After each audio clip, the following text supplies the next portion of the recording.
This broadcast of the Competizione Performance League GT4 Pro-Am Cup America Series is brought to you by Malwa Transport and Assure Action Transport Expert. For oversized cargo and trucking logistics specialists of Quebec, visit www.malwa-transport.ca.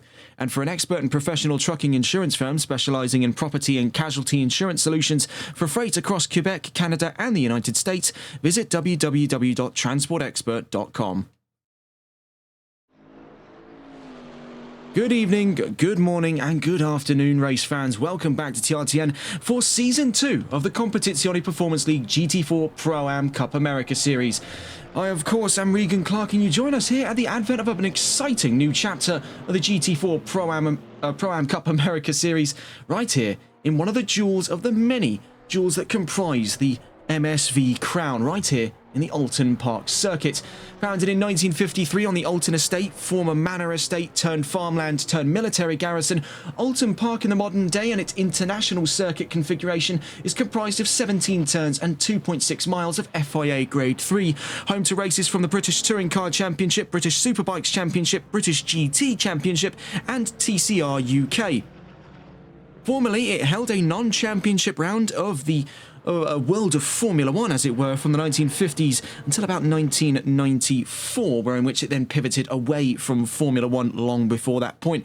In that time, it was known as the Oulton Park International Gold Cup. Sadly, it never aspired to be a position of the British Grand Prix. That was held by another track under the MSV banner, Brands Hatch. Then it went back into the hands of course, Silverstone, of which we know as the home of the British Grand Prix today. However, its lack of appearances in Formula 1 does not diminish from what a fantastic venue Oulton Park has come to be, carving out its own cultural niche in the world of British motorsport. It is a fantastic circuit for touring car and GT racing, hence why it is staple parts of both the British GT and British touring car calendars year in and year out. Today, it's set to be the home of the first round of Season 2 of the GT4 Pro-Am Cup America Series by Competizione Performance League. Looking at that calendar, it is going to be quite an exciting 8 weeks ahead of us, folks. And starting things off, 60 minutes of racing to follow in the standard round for round 1 here at Oulton Park. Then we're straight into action on double sprints, as coming right off of this round today onto January 13th at round 2, we're heading to the Grand Prix Circuit Kyalami on the outskirts of Johannesburg, South Africa, for the first of our double sprint, 2 30-minute races and 2 10-minute qualifiers. That's going to be very, very exciting indeed. Notable highlights on this calendar from our point of view definitely would include such unique additions there as Valencia, Barcelona and the Hungaroring that follows up in that opening half, just exiting the opening half into the second half of the championship from rounds 3, 4 and 5. I would also say as well that ending round in Indianapolis definitely looking very, very compelling indeed. Was the opening round, of course, for the last major series here on the Competizione Performance League, the Jaguar GT3 Revival Series. We're on board at the moment with Timo de Tosto, but let's get a look at the session itinerary before we continue. Taking a look into the regs for today, we're on the standard 2020-60 that has been the backbone of so many series here on Console ACC. Free practice, of course, we're in the midst of at the moment. That's about 20 minutes on the clock overall, and then following straight on from that, 20 minutes of qualifying today and then 60 minutes of racing. 1 mandatory pit stop for both fuel and tyres as per race controls regulations.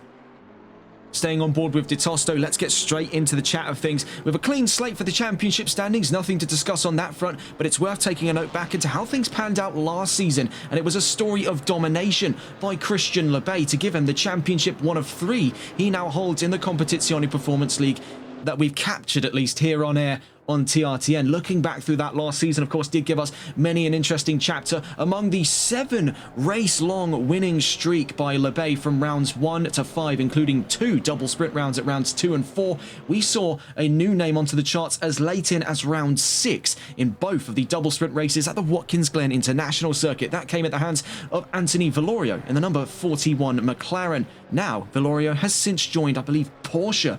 So this is one of several big moves to discuss over the course of this championship. It was back into the saddle for Lebay at round 7, the penultimate sprint race of the championship in Belgium at the Circuit Zolder, and then a brand new name onto the charts at the season finale long after Lebay had been crowned the champion of the GT4 Pro-Am Cup America Series. It was Hayden Prodger with Aston Martin to take his first and current only race win in this series in round 8 at Misano. Taking a look at balance of performance for today's session, we find only 6 cars on the session itinerary, with Aston Martin, McLaren, Chevrolet, Mercedes, Alpine and Porsche all registering cars for this championship. We're hoping to see maybe some more as the season progresses, but taking a look at the 6 we have today, Aston Martin find themselves with the most amount of weight loss, the V8 Vantage with 20 kilos off. McLaren on your screens at the moment, the 570S GT4 currently being driven by De Tosto, and many like him will see 15 kilos today taken off for the 570S. The Chevrolet Camaro, a dominant figurehead of last season and this season's grid, will lose 12 kilos coming into round 1. Then into the positives, Mercedes, which was the second most popular manufacturer on the grid back in season 1, has a bit more of a fleeting appearance on today's grid, will be gaining 9 kilos. Alpine, one of the featherweights of this class, will be gaining a whopping 12 kilos, but heaviest for increases in weight over ballast is going to be Porsche, and that seems to be a bit of a recurring pattern coming in from last season, where Porsche was quite routinely on the short end of the stick. Just ask Byron Forrest, one of the key drivers of the Porsche 718 last season, just how much of a struggle that was to deal with. Fortunately, though, for Forrest, if we go and catch on board with him, like many drivers, this has been the season of big changes, new years, new vehicles. Now we'll see if we can go and catch on with the Aston Martin, one of several there. We see this is Didier Potvin, one of the handful of new drivers here. But there you can see Byron Forrest spent the majority of last season with Porsche, had a serious competitive run through the follow-up series in the Jaguar GT3 revival. We had a chat with him towards the end of that season to ask what was the bigger sort of idea coming into this season, the move over towards Aston Martin, but he's feeling very confident in the machine, as we discussed with him back in the Jaguar series, and it's going to be very exciting to see what he does now. Of course, with beneficial balance of performance to his aid, this could be a much more favourable season of GT4 racing for the American talent in the 824. He's down towards the line just as we speak here, and in about 11 minutes time we'll be getting onto the conversation of those qualifying predictions.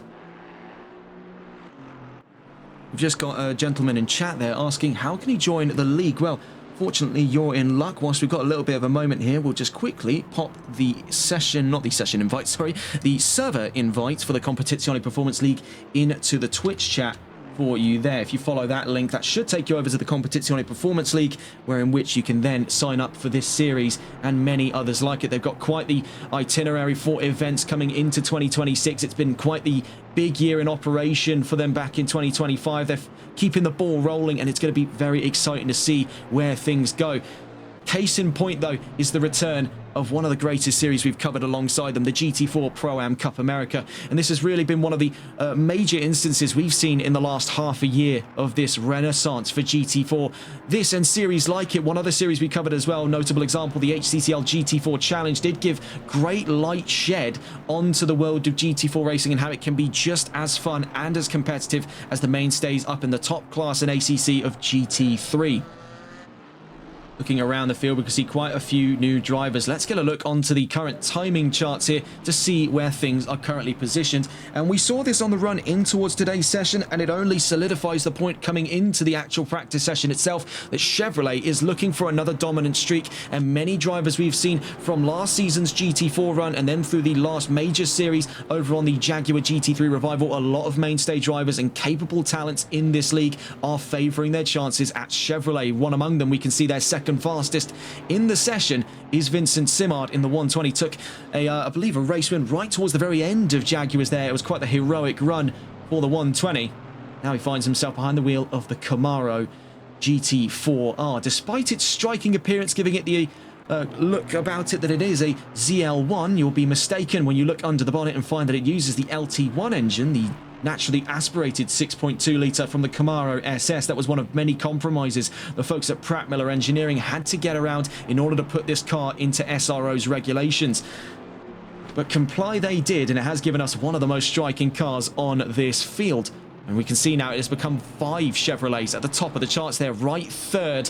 And this is an exciting one here. Of course, M. Wright, we saw quite a lot of back in the HCCL GT4 Challenge. He makes his move over towards the GT4 Pro-Am Cup America Series. The number 54 we saw last drive with Porsche in the 718 Cayman. So moving over to the juggernauts at Chevrolet is proving to be quite an interesting take here for the 54, but not one without great reward. So it seems as he now finds himself faster than David Tanguay by 0.04 of a second. And we see at the back of that top 5 is Clinton Bourne. Looking further around the field now, just to bring up on our charts here some of the more notable moves around the grid. Before we get onto the topic of some of the new drivers on this grid for Season 2, we can see one such striking move has been that for Giovanni Badiali. Now, we saw a lot of him last season with Mercedes. To make the move then over towards Chevrolet does represent a unique step in the Italian talent's career here in GT4. It's going to prove to be either make or break. So far, we've seen promising signs that he could challenge for the front row today as early as this qualifying session, let alone for the rest of the season thereafter. We see as well, taking a look around the field, Alex Albert did set quite an interesting precedent when he was one of a very few cases of drivers actually moving away from Chevrolet. The 36 competed with the Camaro last season, but now will drive for Porsche. Of course, there's no takebacks in this season either. Of course, with drivers making that choice, this will be one that they carry on their backs for the entire season now, all the way until the season finale. Looking around the field there, we see at the moment nearest to the current tide of Chevrolets in the top 5 is Timo de Tosto. In the number 58 McLaren, Byron Forrest on his first run this season with Aston Martin away from Porsche is making great resolve. 7th at the moment, not too far off a shout of 6th place. Right now, this really does look like Chevrolet's grid to lose as they are dominating all 5, I should say, of those top 5 positions. We've just seen most recently as well a time by Dan Junior Poulon to put him 8th fastest, 1.8 seconds away from the fastest time set by the defending champion of the GT4 Pro-Am Cup America Series, Christian Lebay, in the 119 Chevrolet. Well, Lebay, expectations are at an all-time high in the time between the end of this season, end of last season, I should say, and the start of this. He has been able to pick up 2 more championship title wins in the Competizione Performance League alone. That was over in Jaguars and also during the mini-series, the Triple Crown Enduro, over the winter period between Christmas and New Year's. A short-lived series that gave us quite a bit of action, and it introduced a bit more of a peer-in for the European grid to come and have a play with what has been primarily North American talent here in the Competizione Performance League. It was a wonderful, almost a bit of a driver-student exchange program type of situation there. We got to see many names that we've seen before on many different grids congregate under the veil of the Competizione Performance League to do battle. But today, we're back into the swing of things, back into the mainstay series here, and it's 8 rounds coming up for Season 2. Getting towards the end then of free practice, we also saw recent moves there up to 2nd for Wright. That pushes Simard down to 3rd. Those two separated, as you can see there, by 49 thousandths of a second. Things are getting razor thin amongst the ranks of Chevrolet inside of that top 5. And getting a look into some of the new drivers on the grid, of course, we do have some new names joining us. We discussed one just very briefly when we were looking through, and that's Didier Potvin, and the number 35. He'll be competing for Aston Martin. We also see a driver that joined us towards the very trailing end of the Jaguar series, now makes his GT4 debut, Mario Rodriguez, in the number 77. We have a very unique one here, very last second sign up, the 999, just at the back of that grid there behind the 54. That golden Camaro, driven by a driver who, according to SimGrid, is going by the alias The Jackal.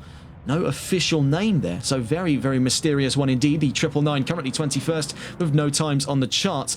And on the charts there, not too far off, a driver who is currently on track on his way down towards Hislops, and that's Ruben Gomez, the only driver for Alpine, and there's contact during free practice. Things evidently getting hairy on the run in towards turns 10 and 11.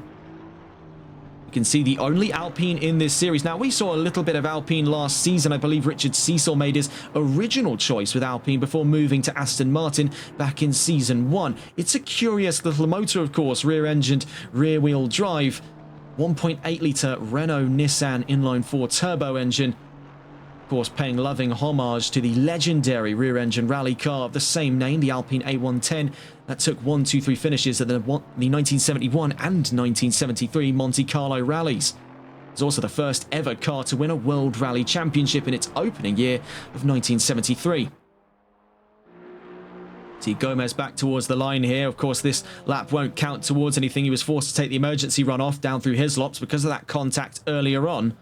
He'll be finding himself retreading his steps for another flying lap here before the end of free practice. On to some more new drivers, and we see here the Aston Martin number 24. This is Chili Peppers in the number 24 Aston, reflecting there the very fiery colours on the 24. He makes his way down towards the penultimate set of corners here, down towards Lodge Corner and Deer Leap. and turns 16 and 17. We'll get a full tour of the track during qualifying, just as we continue to tour through our new drivers. Another new Aston Martin we saw earlier was the one that made contact with Gomez, and that's Coe Ribeiro in the number 13. Plenty of new signings for Aston Martin, of course, Potvin, Peppers and Ribeiro among them. We also see drivers here with new appearances for GT4. Casey Malles now in the 96. We saw a little flash of that sort of minty greenish colour that's synonymous now with Malles' appearance on the grid. The 96 now adorning the ranks of Mercedes. Meanwhile, we've seen on the timing charts there a breach into the tide of Chevrolets by both Mercedes and McLaren, with Bourne being overtaken by Poulin and Tanguy being overtaken by De Tosto. It still maintains the barrier of a 1-2-3 at the end of free practice for Chevrolet, with Labbe, Wright and Simard. Notably close gaps there between second, third and fourth, front to back. You can see divided by looking at it here. About 68 thousandths of a second, so remarkably close, at 600ths and 8 thousandths if we want to be very specific indeed. One drive I am excited to see here is going to be that for Giovanni Bardiali. We saw him to be quite a capable talent in GT4. Finished more times on the podium than off it back in Season 1 in his time with Mercedes. We'll see what he can do then with the slightly heavier Chevrolet Camaro. Plenty of new names looking to impress today as well, but it's going to be some of that mainstay talent that we've come to see forged over the last two major series here in the Competizione Performance League that are going to comprise that top 50%. So you see here a little bit of trouble for Vincent Simard, or perhaps not trouble. I think that was very much so intentional. Yes, he is in fact having a little bit of a hoon here, sliding out through turn 12. That is, I must say, it looked rather effortless for him there. Of course, these muscle cars, they're a little bit heftier around the back end. They like to get tail happy, so the traction control systems will be working overtime as they did for the 119 throughout Season 1. The 120, however, getting a little bit of fun out of the end of this free practice session. 1 minute 25 seconds left to go, so we're right onto the advent of qualifying, as we still see some more early doors stunts here by the 120, and that is a fantastic showing by Simard. That is definitely one way to do an outlap. Watching with De Tosto, furthest up the order for the non-Chevrolet teams at the moment. McLaren, fourth fastest, not by too far off a shout there of being on the top three. So it does leave quite a bit of hope here for De Tosto to deliver in the upcoming qualifying session. Of course, to remind you of the session itinerary, we are up towards 20 minutes of qualifying in a moment's time. You'll have the timers at the top of your screen to aid throughout that 20 minutes of quali. Then we're on to 60 minutes of racing here before the end of round one. But it's going to be very exciting to see how the season kicks off. There was plenty of action last season in Season 1, and despite the results showing it was dominated by Labbe, it was not a snooze fest. It was quite a lively season indeed, and gave us plenty of twists and turns along the way.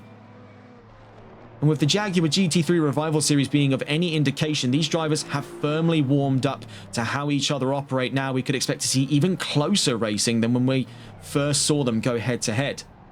De Tosto into the pit lane then, calling it quits on free practice for now, content with a top 5, interrupting the current charge by Chevrolet for total top 10 domination.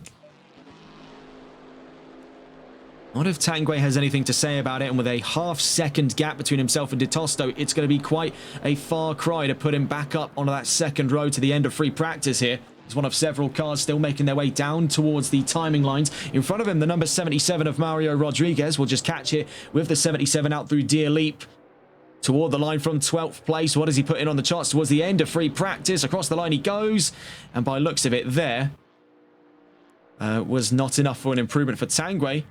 He's into the pit lane. Number 26 nearest to the line. Leaves us currently looking on with the Alpine of Ruben Gomez.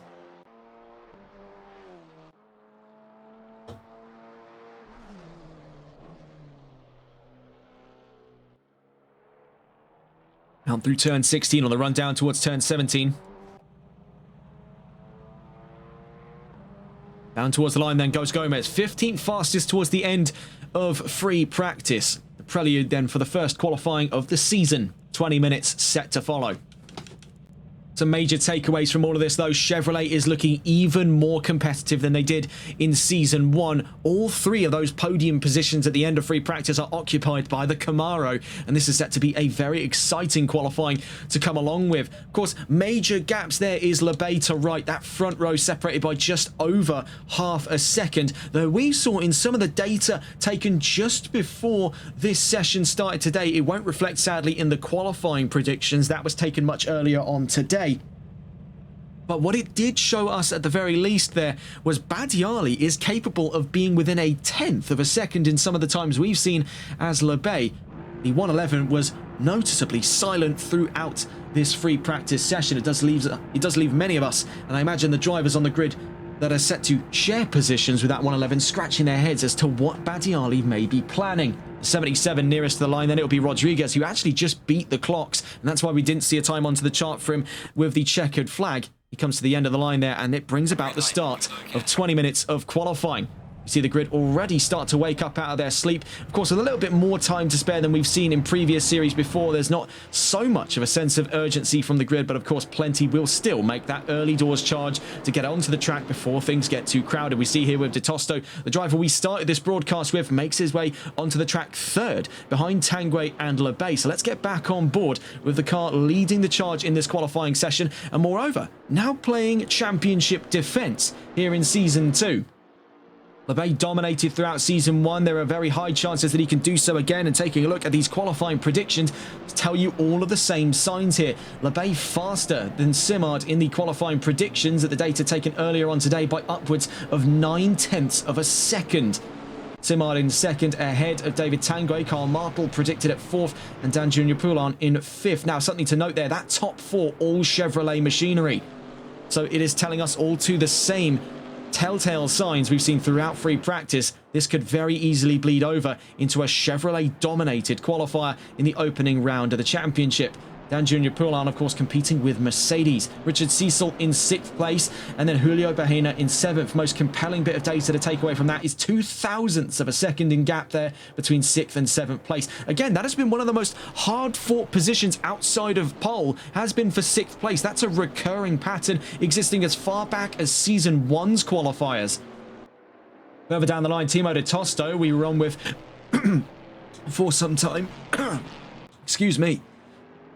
I've got something stuck in my throat there. That very much so was not too pleasant. But De Tosto, who we followed on board with for the start of this broadcast, predicted at 8th place. Wright predicted at 9th, and Didier Potvin predicted in 10th place. We'll see exactly what all of the drivers can do, but we're back on board with LeBay for the start of our flying laps and bringing us immediately out through Old Hall Corner, in through Denton's, and in towards Cascades at turns 2 and 3. This is a very, very sketchy section of the track to watch out for. We've seen it catch many by the tail in the world of GT3 and GT4 alike, and it's coming up right here on the exit of the Lakeside Straight in towards turns 4 and 5. The Island Bend, very little runoff. If you understeer out through this section, it is a death sentence because the tyre walls await you just before the run in through this cambered open hairpin right here at the Shell Oils corner. On with the screaming V8 then of that 119 in towards Britain's turns 7, 8 and 9, bringing us in towards the Hilltop Straight. This will be the torque game. This is exactly where Chevrolet can really come into their own here, where grunt is required to get that car uphill in a timely fashion before we hit Hislops here at turn 10 and 11. Out through turn 12 we go. Very sudden hit to the right there. That can throw a few drivers off. We've seen it before. And same story here for the run up through Clay Hill at turn 13. Up past Water Tower, turn 14, almost immediately onto the brakes there. This is a very sketchy section here through Druids. Not to be confused with turn 2 at Brands Hatch by the same name, of course, also Druids. Down Warwick Bridge, in towards turn 16 at Lodge Corner. We've seen drivers get side by side out through here. It's not impossible to lodge a fight for the run up, out through Lodge Corner and in through Deer Leap at turn 17. Down towards the line then, Christian LeBay to be our baseline time, and it's a 1:41.1. You see there, already onto the times is Timo de Tosto. We were just watching on board with the Aston Martin and 120 Chevrolet. That was Simard and Forrest. We see Forrest third, Simard second. So that pushes Forrest down a peg to 4th place. And that's a Chevrolet 1-2 right off the bat. Next onto the line there. Two cars approaching. Potvin puts a time in, immediately pushed down a position. Badiali, third fastest in his first run here. It's a Chevrolet 1, 2, 3, and get used to the sight of the Chevrolet logo at the top of those timing charts, because we are starting to see, once again, a pattern of American-led dominance in the GT4 field. Alex Albert, fifth fastest. This is a compelling sign, of course. His move away from Chevrolet, a defector of the clan of Camaro, now over towards Porsche. He's currently stuck up behind one of the Mercedes cars there. I believe that to be the number, looking at it here, I believe that is, yes, the 707. That is Stephen Black. Right, new colour scheme here for the 707. More pastel hues we saw from back in the Jaguar times. So this is much more neon for the 707 this time around. Moreover, getting back to the topic of that top 5, Clinton Bourne just joins the ranks of Chevrolet's now leading top 4. 1.332 seconds away from pole position. It pushes Timo de Tosto in the only non-Chevrolet car in that top 5 to its very last position in 5th place. 119 coming to the line again. Can there be an extension into the 140s for LeBay? It was predicted. We see a 141.097, so slow but steady. Nearly a full second up the field now from Vincent Simard. David Tanguay decides to slice the gap down by 700ths over Simard, just actually under 700ths of a second. What is the rebuttal by Simard? We see in front of him Byron Forrest to the line from 8th place up to 7th. Simard from 3rd to the line. Very small gap to clear to get over Tanguay, but can't find it in that last lap just gone. 111 coming to the line, Giovanni Badiali. Across the line he goes. Sadly, to no improvement of position, still 4th place. Timo de Tosto holds on to a top 5. Clinton Bourne now separated from the rest of the Chevrolet ranks, down to 6th at this time. Number 36 across the line, Alex Albert maintains 8th place behind Stephen Black. He was held up a little bit in that opening sector in the last lap just gone. Now we catch on board with Chili Peppers, with Aston Martin on his way to the line out of turn 17. From 13th place on the field, up to 11th ahead of Veldkamp and Jackal. 77 coming to the line. We see this as Mario Rodriguez. He's inside the top 10. Can he get faster than Didier Potvin in 9th? Not this time around. Needs about 4/10ths of a second. 432, if we want to be specific, thousandths of a second over Potvin in 9th. Number 6 having crossed the line a moment ago, and Clinton Bourne sadly could not rejoin the rest of the Chevrolet. Still finds himself tantalizingly close at a top 5 start. Nonetheless, he's holding on to a 3rd row start so far. 13 minutes left to go, 7 minutes into the session, and things are still up in the air as to who can make that top 5. What we do know right now is almost a universal law. LeBay is dominating the field so far, 9/10ths of a second up the road. It's now for the positions there in behind him that can first have a go on a run in towards turn 1. We'll be catching on board next with the 54 on its way to the line. That's M. Wright. Now, we've seen what he could do before. What can he do this time around? To the line he goes, and 3rd fastest right off the bat there. Splits the times between Tanguay and Simard. You can see these 3 front to back, separated by, as of currently, looking at it here, 32 thousandths of a second. Oh my goodness, that's contact between himself and I believe that's Ribeiro with Aston Martin there. Kyle Ribeiro just got shunted by the Chevrolet of Wright on the exit of the pits, down through to Denton's. What on earth just happened there? Very bizarre stuff. Intensity still at an all-time high, clearly, on this grid. And now we see the worst-case scenario for De Tosto, as he's now pushed out of the top 5 by an entire onslaught of Chevrolets. Surely a discussion has got to be had at some point over Chevrolet's leading dominance of the GT4 field. Now, you can maybe call this by association of the fact that LeBay was able to use the Camaro as a weapon of war last season, dominating the field with a 7-race-long consecutive win streak at its height. Maybe that is what's influenced plenty of drivers around him. Tanguay, of course, made his debut here in Oulton Park at round 2 last season with Aston Martin. He too has made the executive decision to move to Chevrolet. Wright moved away from Porsche when he left the GT4 Challenge Series on HCCL. When he made his move over to the Competizione Performance League, he too elected to use Chevrolet. Vincent Simard, we saw plenty of what he could do with Jaguar. It seemed almost by nature he would go for heavyweight V8 machinery when he moved to GT4, so the Chevrolet was a no-brainer. For Badiali, it does stand as a very curious one, because when we were considering V8 front-engine machines, we've already seen Badiali compete before with Mercedes, a 4.0-litre twin-turbo V8, the M178 engine by AMG. Evidently, that has not been enough grunt to keep Mercedes in the fight, and even Badiali now joins the ranks of Chevrolet. We'll see what he can do down towards the line from 5th. On track at the moment. Can't find the position, sadly, in that last lap just gone. The number 18 across the line a moment ago, and that's Julio Bahena up to 8th place. You see, returning with McLaren, now with a brand new colour scheme. This was one we failed to point out. Normally, we've seen Bahena with these bright fluorescent greens, fluorescent high-vis yellows, some could make the argument for. But now we see a much more subtle, much more ruby red colour. Very, very classy indeed on that number 18. Number 24 coming to the line. We'll see if we can catch them. And that is Chili Peppers with Aston Martin, 14th after that last lap just gone. The 77 coming to the line from behind them. It's Rodriguez at the back of the top 15. Can he get up and around Peppers? Those two separated by, looking at it here, 107 thousandths of a second. 96 across the line a moment ago. And that would be for Casey Miles, 20th on this grid at the moment. Only driver yet to have put a time in, the number 13 of Caio Ribeiro. Number 35 coming to the line. We'll see what is the current status for Didier Potvin. 12th after that last lap. Stays in position. No current improvement. 999 coming to the line. And this is the Jackal, for lack of other names. The 999 in this golden-clad Camaro. 16th on the grid. 44 coming to the line. Dan Jr. Poulon from 10th place. Stays there after that last lap just gone. We're well past the halfway mark now.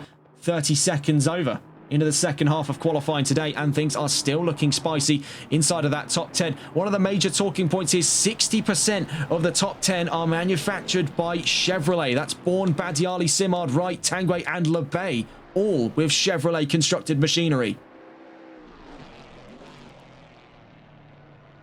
This is almost giving very similar vibes to when Ford absolutely dominated the field in balanced GT3 racing long before the introduction of the LFM GT3 balance of performance patch that gave them a 19% air restrictor. Before that point, you'd see Fords in absolutely every GT3 field, all in the current positions they find their rivals at Chevrolet. Seems that in times like this, the Hail Mary solution for Assetto Corsa Competizione may have come from adding more GT4s, as Ford could have possibly given ample challenge here. So too could BMW with the M4 GT4 Evo, the Aston Martin V8 Vantage GT4 Evo, and for that matter as well, the Toyota GR Supra GT4. Well, I'm saying it would be quite nice. We see here closest gap on the field at the moment is by 2 thousandths of a second. It's Simard to Wright for the last of those podium positions for the race start. That's a very, very competitive second row, mind you. Wright, who we saw cut his teeth through the GT4 Challenge with Porsche. Simard, we saw cut his teeth through the Jaguar GT3 Revival Series. These two finally getting to meet on level ground. Previously not having mixed in the same circles, they're going to have to get very familiar with one another very, very quickly.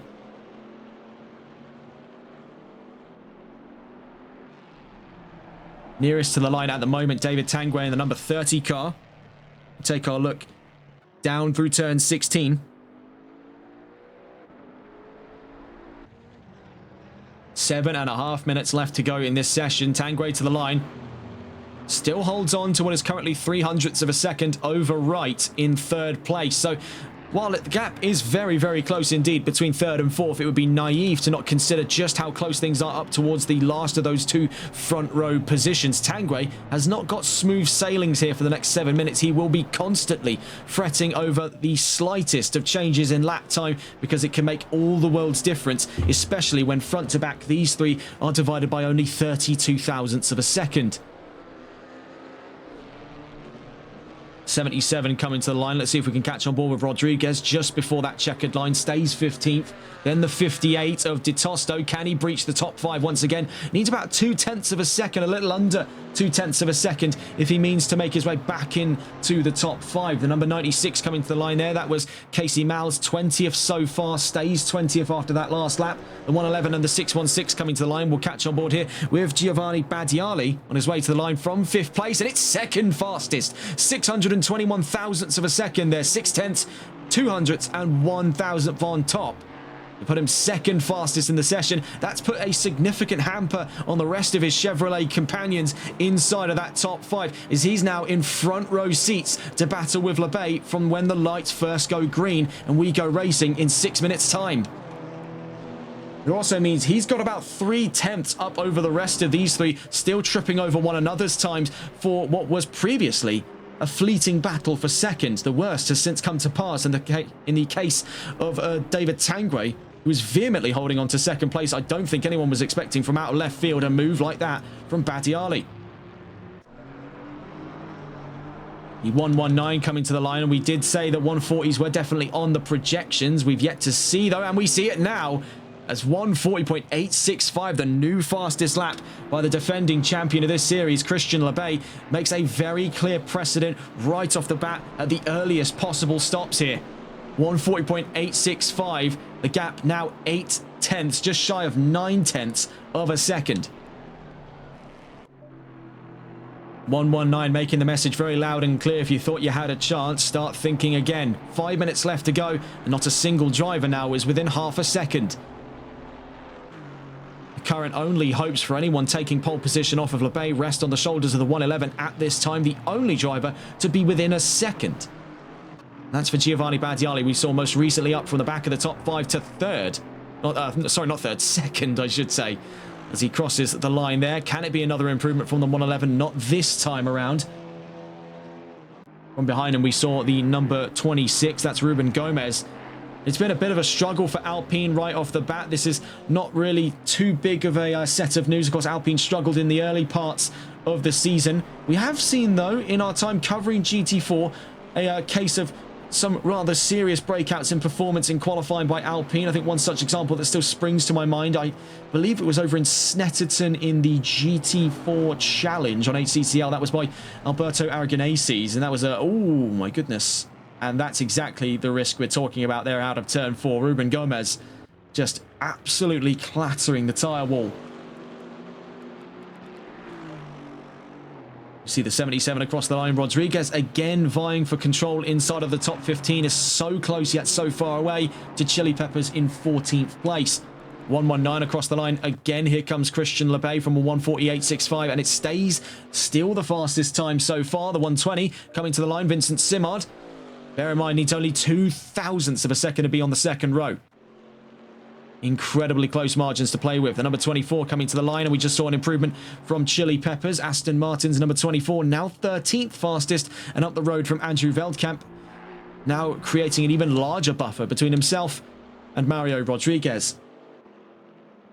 54 and the 58 coming to the line, right into the pits, and so too is Di Tosto, and the 13 follows suit as well. That's Caio Ribeiro. 111 coming to the line. Badiali still in pursuit here of being within half a second. Couldn't find it on that last lap, and we're down to the last 3 minutes. Functionally, 2 more laps left to go here for Badiali in qualifying. The 999 coming to the line here. We'll see if we can catch on board with the Jackal. A very mysterious signing on the grid. Still yet to have found his way to the top 15, however. 0.2 off the mark between himself and Mario Rodriguez in 15th. The 18 coming to the line not far from now. Julio Bahena on a great start to his season so far. Inside of the top 10, not too far off a shout of his fellow McLaren teammate Di Tosto. Those two separated by about half a second. That which can still be closed in. Across the line he goes, sadly to no improvement. Bear in mind, one serious pressing factor, had the session maybe lasted a little longer, whether or not we are set to see any more appearances on track by Forest. These two separated by only 25 thousandths of a second. Then you look behind, it's another 20 thousandths or 200ths between Forest and Poulin. So very close stuff towards the back of that top 10. Had the session wound on for just a little bit longer, there could have definitely been the arguments of some fighting towards the back of the top 10, just as much as there seems to be for the last of those top 5 positions, let alone the last of those podium start positions. 24 into the pits as we speak. That'll be for Chili Peppers. Last time he put in there, put him up to 13th place from 14th, overtook Andrew Veldkamp. The 36 starting another flying lap. That'll be for Alex Albert with Porsche, currently 11th in the session. We'll catch on board with the nearest drivers to the line here, right on his way in towards turn 16, out through Warwick Bridge, in towards Lodge Corner.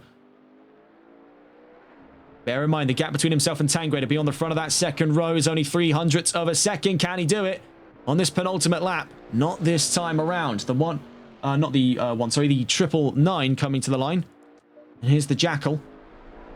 This is setting up to be his last flying lap in this qualifying session. To the line he goes, still not able to make a stab there inside of the top 15.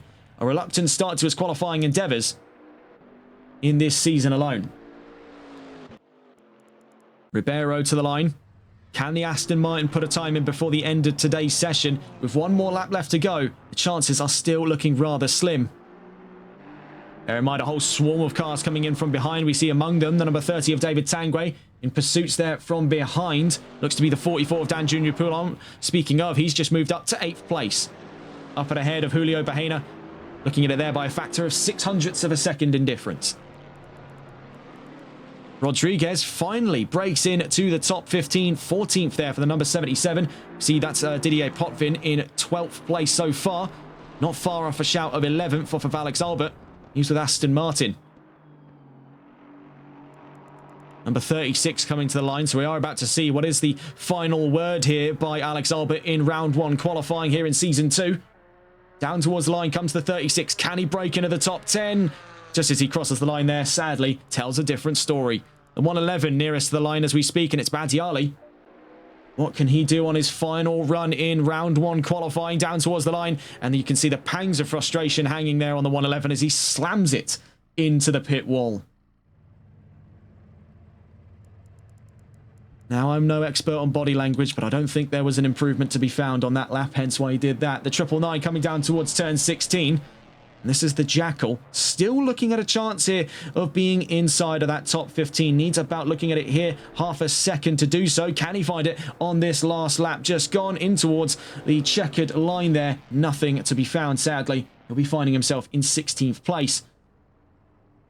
Then coming to the line, we see the number 13, the number 58 and the number 30. The number 13 just across the line there. Kari Ribeiro finally puts a time in. Then we'll be getting on board with the 58. That's Timo de Tosto across the line there, 6th fastest. The number 30 across the line, and that was David Tanguay still holding on to 3rd.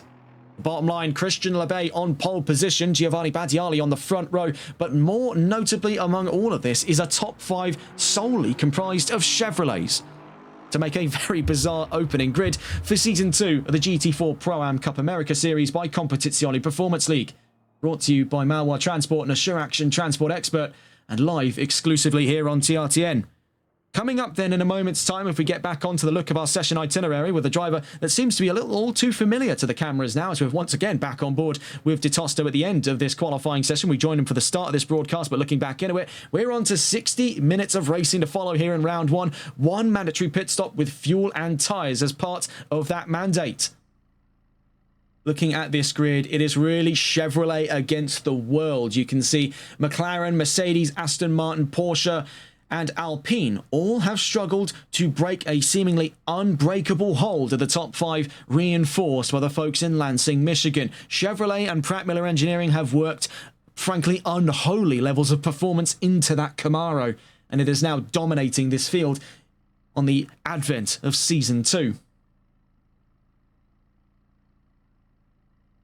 And before we get onto the grid, we finally, once again, have an article of news to discuss. Small as it may be, on the prelude into the 2026 World Rally Championship, we have news out of Toyota as they reveal a striking new livery for the 2026 season. We can see now sporting bright, vivid reds and whites of Toyota's past Le Mans liveries. We saw somewhat of a homage livery for the Toyota GT1 back in last year's 24 Hours of Le Mans. That was a very, very pretty colour to put on the car indeed. Now we find here that it will be on the Toyota GR Yaris Rally 1.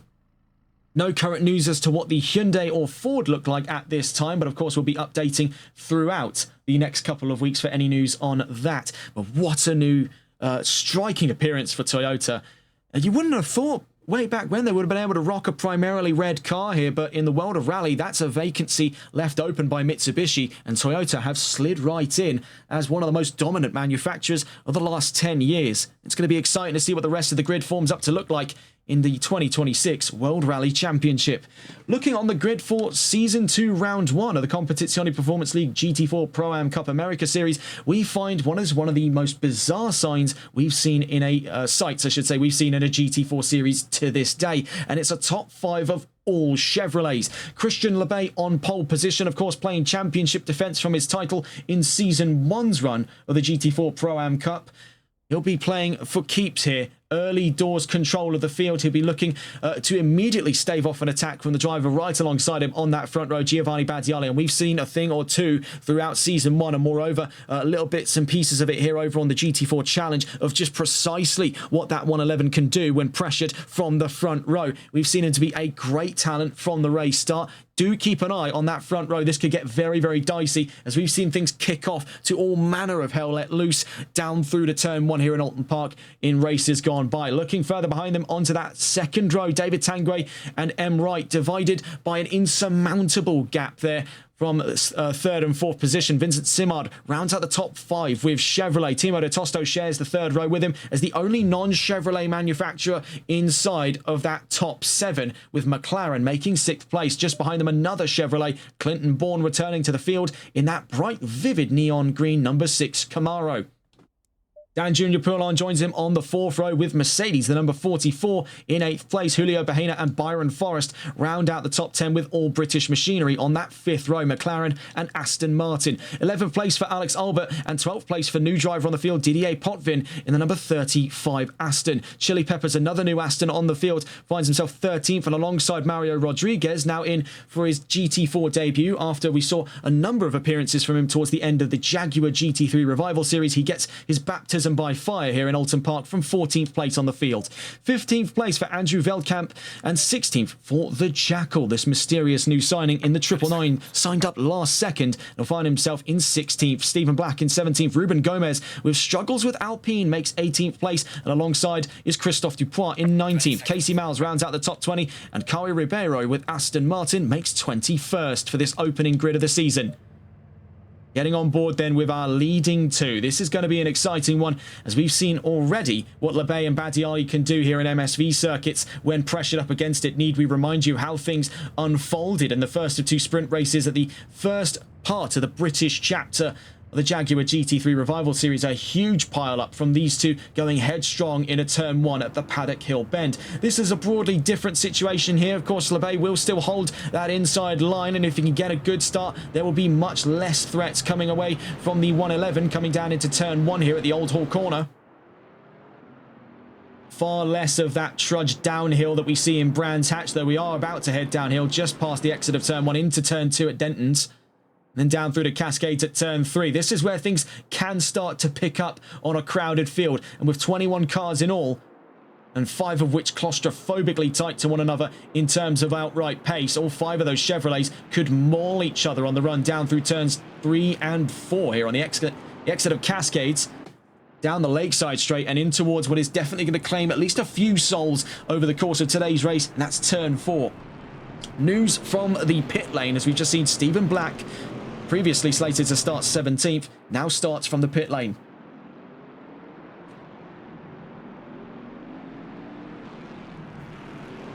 Out through turn 4, and we saw earlier from Ruben Gomez's point of view the dangers of this corner. Even a slight deviation from the track limits effectively renders you a passenger on your one-way trip to the tyre wall, damn near flat out from what we've seen off of some of the cars today. Out through turn 6 and towards turn 7, 8 and 9 at Britain's chicane, one of the 2 chicanes on this track. And this has been one of the biggest crunch zones in any Oulton Park race. This is where things can be made or broken. We've seen a lot of action. One of the last rounds that we saw out of Oulton Park was one of the rounds of Season 4 of the NLRL Sunday League. That was an incredibly hectic round. Christian Lebay knows a thing or two about having to defend position on track there. He had a brilliant 4-way fight for a podium finish. Out through turn 12. This is where things can start to go wrong, because that run up through turn 13, it narrowly what's the word here, deceptively starts to narrow up. It doesn't look it on the run in, but as you make your way out through Clay Hill up towards turn 14, we'll actually try and catch on board here. You'll see that the available space on track slams shut. Any side-by-side action can and often does lead to trouble down here on the run into Druids. Out through turn 15 we go. On the run down Warwick Bridge. Now, this is another staging point here for some side-by-side action. If they can get a good exit out through turn 15, it can leave drivers open for a run up the inside on their adversaries in towards turn 16. But a move is seldom made here just because of the very bizarre geometry of this corner. It does make it rather difficult to hold position. It's easier to get side-by-side, but to hold onto it, especially when you see here from the point of view of Badiali, could be quite a dangerous game indeed. Nonetheless, we're about to find out exactly how this is going to unfold for the opening round of Season 2 of the Competizione Performance League GT4 Pro-Am Cup America Series. 21 cars in all, 20 on track, one for the pit lane, and we're green and racing here in Oulton Park right off the bat. A great start from the front row. You can see the second row starting to close up on one another side by side between Tanguay and Wright on the way in through turn 1. It's LeBay that leads from Badiali. Meanwhile, out back, we can see these Chevys start to form into a nice, neat line there. That top 5, immediate pressure to the front from the race start. Badiali clings onto the 119 from behind here. Further down the line, Vincent Simard tucked in behind Wright, but ahead of Timo de Tosto for the time being. For the McLaren, his hopes are going to be to cling on to his chances of being inside that top 5. He's going to have to religiously cling himself to the back of this Chevrolet train here. These cars significantly faster in the straightaways, limited as they are on this track. Staying close to them will be absolutely vital. You can see it's all V8 Thunder in that top 5. The soundtrack eerily reminiscent of that of something out of NASCAR. Beautiful sound indeed. That's 5 6.2 litre naturally aspirated American V8 engines roaring down towards Hislops at turns 10 and 11. Someone already getting unhappy with that tyre wall. I believe it was the 54 there, having a little bit of an odd line. That does allow a little bit of wiggle room here for the 120 to sneak up on him out through turn 12. On the run up towards Clay Hill, there could be a chance here for some side-by-side action. It is going to be risky, but it looks like Simard is willing to fight those odds in towards Water Tower, then into Druids. Holding position though, right. He's played these games before. He's no fool here in Oulton Park. We'll stay on board with these two. This is looking to be a rather compelling fight amongst the ranks of Chevrolet inside of that top 5. This is currently the fight of 4th place. We're on board with Vincent Simard. Right behind, we can also see a fight going on at the moment. Dan Jr. Poulin versus Timo de Tosto. That's for 6th place on track. A great start to the race, all things considered. On board with Simard then, that fight of 4th place. Meanwhile, the fight of 6th is right behind him. Now, if things start to bleed away in terms of the gap between himself and Wright, he may find himself starting to eye up his options in a defensive fight of 5th. Oh my word, in the background, that was Bahena. Get a look at this on the replays here. That was quite something. We saw something had gone awry down through Denton's. I believe, looking from where Bahena was positioned, it's a little difficult, but I think there might have been some trouble there. You can see he's just sliding across. I'm not sure how he got from point A to point B in that condition, but that's not gone well for the 18. That's one of the first major incidents I think we've seen on the track so far. Never mind the desync here. That's just our side. We do feel the need to make that as somewhat of a discretionary notice. The drivers themselves are not lagging. It's because of our technology when we reconnect off of the instant replays. Taking a look around the field then, we see the Jackal in 17th. You can see there Julio Bahena. Relatively unscathed damage-wise, but he's back onto the grass again. You see in the paddock there, that's Rodriguez in the number 77. That looks to be the first of potentially some major casualties. Dan Jr. Poulin chasing Chili Peppers from behind him. There is Byron Forrest, having dropped down a few positions from the race start. Aston Martin in the mud for the opening round.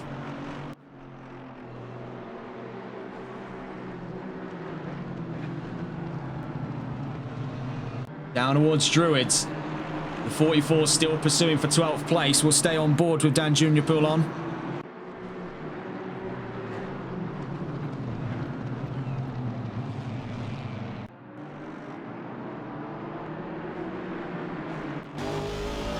Bear in mind, this could quickly devolve into a fight for 13th place. You can see just how close Byron Forrest is to the rear bumper of Dan Jr. Poulin on his way in towards turn 1. Back up into that fight for 12th place, though. As you can see, he immediately starts to reapply pressure onto the number 24 just up in front of him. Chili Peppers on his first race in Competizione Performance League, putting on a fight here against Poulon and Forest and Veldkamp. 2 Mercedes and an Aston Martin. Ample company indeed.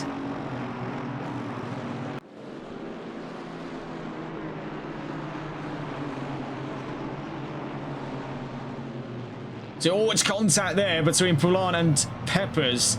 He just drops in onto the nose of Forest. That's going to give Forest an easy run for positions. That's up to 12th place for Poulon. A bit of a bump and run, though, down towards turn 5. Not much to think about there. Just couldn't get the car down onto the brakes.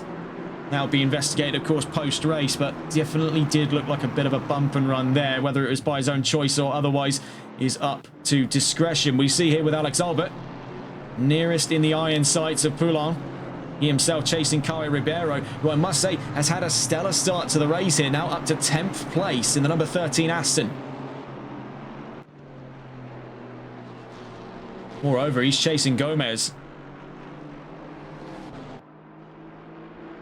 Didier Potvin in a lonesome 8th place at the moment, stuck in between the big fight going on up in front for 7th, and the fighting going on out back for 9th. We see here side-by-side action up the road, and we just see going out wide was Kyle Ribeiro. That's going to create a huge traffic snake out through Deer Leap, I should say. You see almost swerving there on the nose of Dan Jr. Poulon. We're watching with Byron Forrest's point of view. Down towards turn 1 we go. This is all in that fight going on at the moment for 10th place on the grid. Aston Martin and Mercedes, they collide, and could it give rise for the 824? We can see it's proper elbows out here. The 824 right up to the back end of the 44 has turned around. Goes that of Kyle Ribeiro.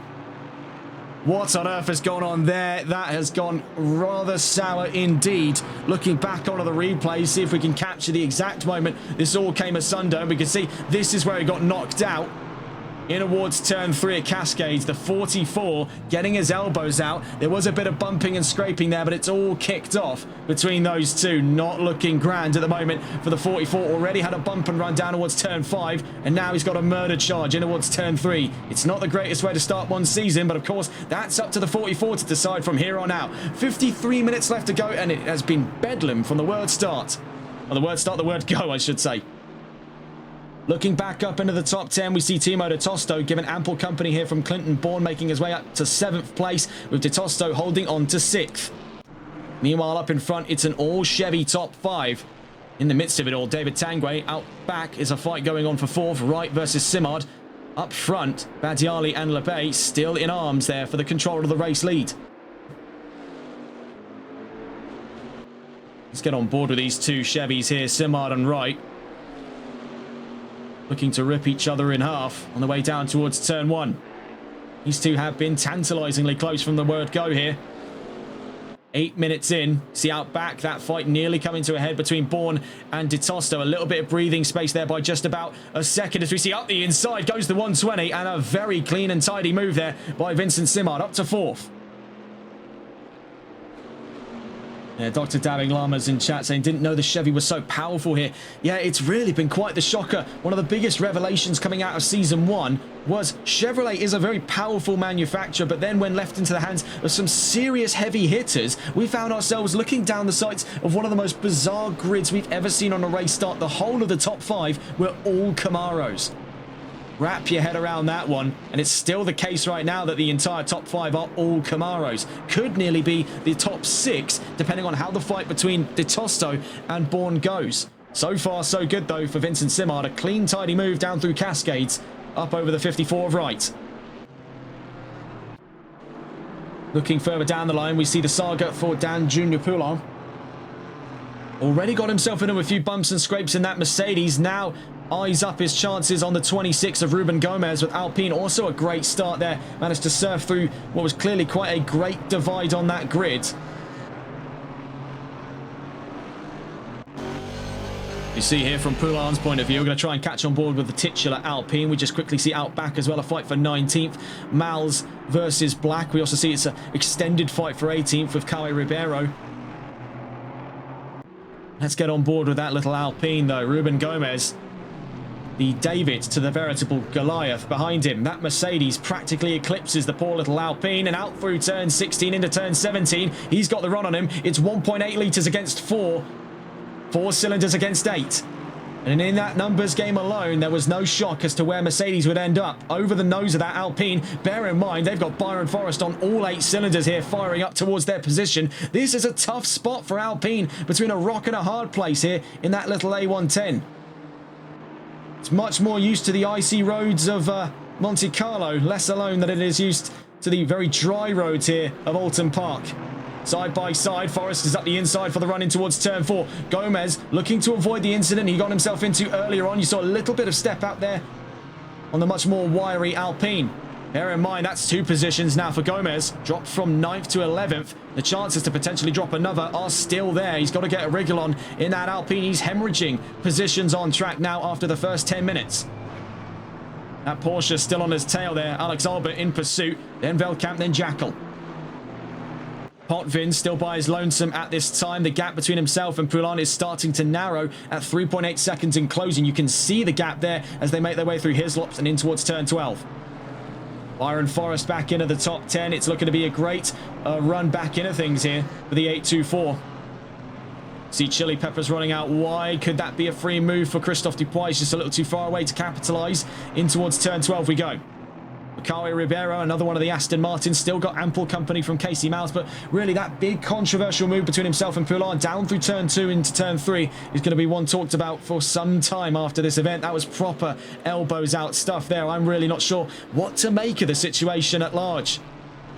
See here, Julio Bahena, we saw almost sideways and has run down towards turn 3 a few laps ago. He's down in 15th, but looking to make ground over Jackal and Veldkamp. He's got a pretty decent line of sight on the pair here, making his way down towards the line significantly faster than either in the last lap just gone. 1.1 seconds in difference on lap 5 in a lap 6 alone. Into the pits goes Andrew Veldkamp. Early pit stop there for the Mercedes. Bear in mind, that's something that's going to be weighing on these drivers in the next 18 or so minutes, is that 50-50 pit stop. They're looking for the one and done. They don't want any more trips to the pits unless absolutely necessary. With fuel and tyres, it's going to be one of the lengthier stops to be expected of any pit lane entry. You see here for Julio Bahena, trying his chances on the Jackal. In towards turn 5. Good defence on the inside there by them. Almost at the Mustang. I'm so used to Ford. By the Camaro.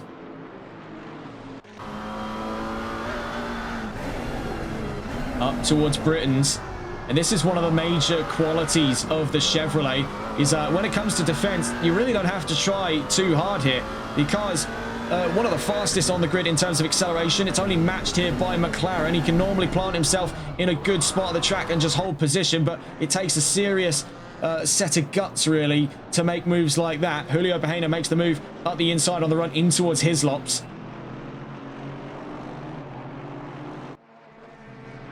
It's the one hard counter in the corners to that Chevrolet at this time is going to be the McLaren. Simple physics there, mid-engined, better center of rotation, unparalleled maneuverability up against the heavyweights at Chevy. Speaking of, we can see here, back inside the top 5. David Tanguay has carved out a decent little notch of the top 5 here. He's in the last of those podium positions. Will be starting the season off on a high. Bear in mind, last season, here in Oulton Park, taking a look back through it, Tanguay was able to get himself, by looking at the results, to a podium on debut. 2nd place he got in the first of 2, and then it was 12th place thereafter. And that 2nd place result was his best result last season in the 2 rounds he chose to compete in, rounds 2 and 3. He ended last season with 53 points to his name. That's a joint position he held with Liam Bello in 17th place. Broadly different horizons then for Tanguay.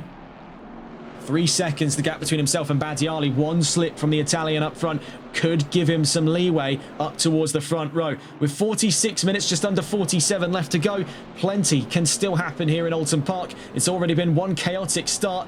With only a quarter of the hour covered, let's take a look at where the grid currently stands. Gomez now into the pit lane as well, but among the most notable examples, Lebay is leading with that fastest lap. Badiali 2nd, Tanguay 3rd, Simard 4th, right in 5th. Not too far off the chances here of retaking position from Simard. We saw that move down through Cascades earlier on. DeTosto side by side with Bourne. Bourne goes up into 6th place. DeTosto now drops down to 7th. Didier Potvin in 8th. As we can see here, not too far off the chances of being pressured by Dan Junior Poulon, a man on a mission here. He has definitely coated himself in his adversary's blood throughout this race so far. He's going to be a bit of a controversial conversation to have towards the end of this race, but he has been making very clear strides up for position. We just see in the background there, Byron Forrest, currently 10th place, just lapping himself around Mario Rodriguez in the 77 Camaro. In 11th and 12th place is Alex Albert and Julio Bahena. We've just had a retirement there to bring the tally down towards 20 drivers on track. The Jackal in 13th, Chili Peppers 14th, Dubois 15th, Ribeiro 16th, Mal 17th, Black 18th, Veldkamp 19th, and Rodriguez in 20th.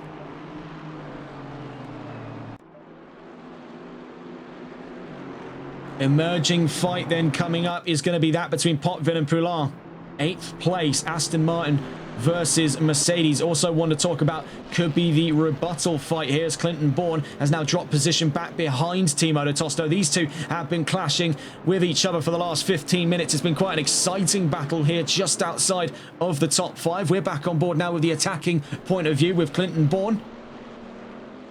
Currently the only driver on the grid to be competing from the land down under. The only Australian talent on the grid was one of 2 last season with Graham Green on the grid with Porsche for some time. Now it's just Bourne off by his lonesome here.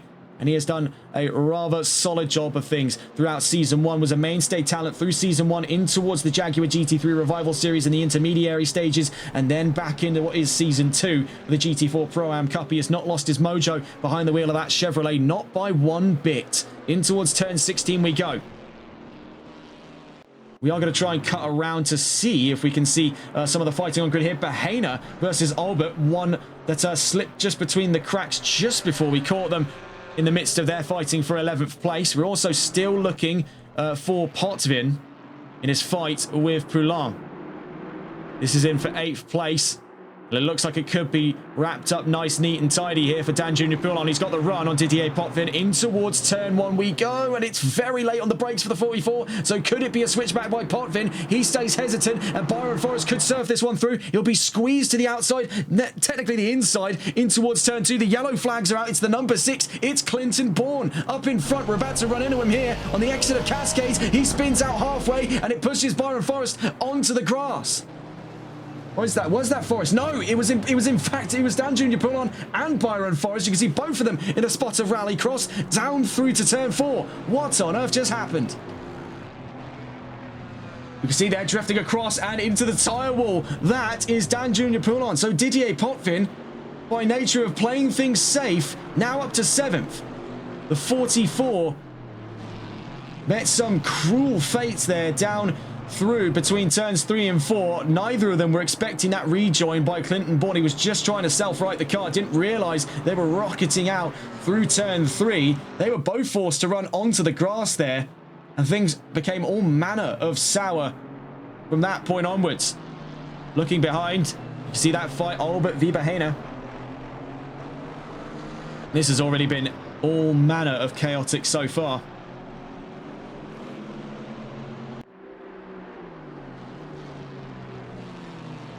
Bahena looking to strike here at Oulton. We must say as well, what has been a departure away from Chevrolet, it has not been a rocky road so far for Alex Albert. This has been quite a graceful drive with Porsche. We're about to see what he can do defensively, though. Up the inside, he's got the run in towards turn 16. Julio Bahena leaps up the inside. Is there a chance for fight back here by Alex Albert? We're on board with a 36 out through turn 17. Sadly struggling for power over that 570S. Look at the night and day difference there on the opening straight. In towards turn 1, we can see though, the number 18 starts to struggle a little bit for grip. Tiny bits of understeer there. In towards turn 2 we go at Denton's. Oh, in the foreground there, or the background I should say, that's Didier Potvin. Into some trouble. What on earth has gone on for him there? The 35, another wall. We're still on board with Alex Albert and Julio Bahena. Now what has upgraded to a fight of 7th place. Since gaining that position, oh, in the background there, that... Who was that there?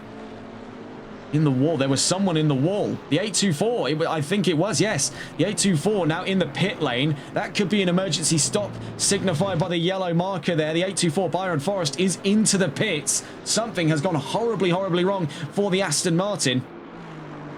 That was one of two Astons caught out in that incident earlier on. I think that was the 824 we saw in at the wall after his incident with Didier Potvin. Now out behind in 9th place.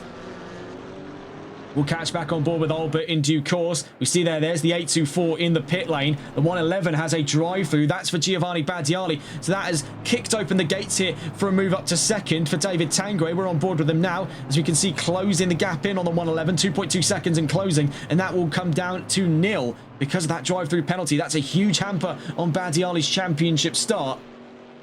In the long run, could it play much of an effect here with the pace that these Chevrolets have had so far? He'll have very little difficulties making his way back up through the field, but the chances of a podium remain all too slim for the 111 at this time. That's great news if you're Vincent Simard, 4th place at the moment, and about half a second up the road.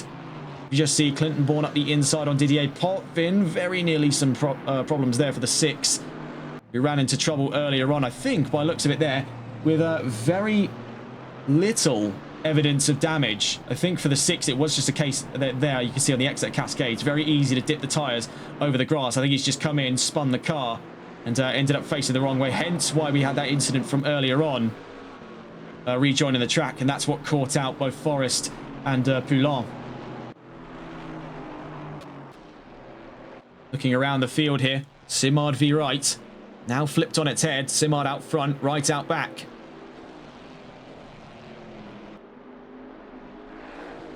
Something to note as well, and this is something we've been informed of by some keen-eyed viewers in chat. That's Jason Bush suggesting that perhaps the 111, well, I suppose this is what he's picked up, and he's not suggesting anything. The 111 is losing grip over the rear. He is struggling to find grip. We see Badiali's into the pit, so for Vincent Simard, that's a one-way ticket to the podium for now. It's not made anything all too lighter for him, though, with Wright still on his tail. Looking at the pace over that last lap, though, tells us anything. But he's in safe hands for the time being. The 111 has their drive-through cleared. Now, this is probably one of the best tracks to end up with a drive-through penalty, as we go and check in with the 111.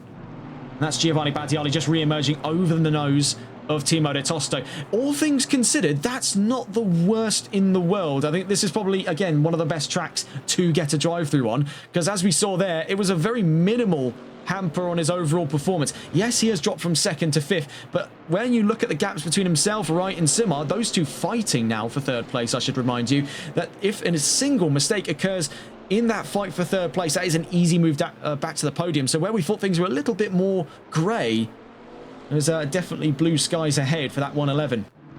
But he needs to play his cards right from here on out, namely in hoping that these two run into some kind of trouble on their podium fight. Simard v Wright.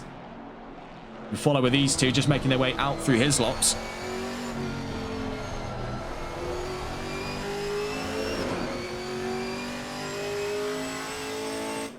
Tremendous sound that is. A treat for the eyes and ears, that Chevrolet.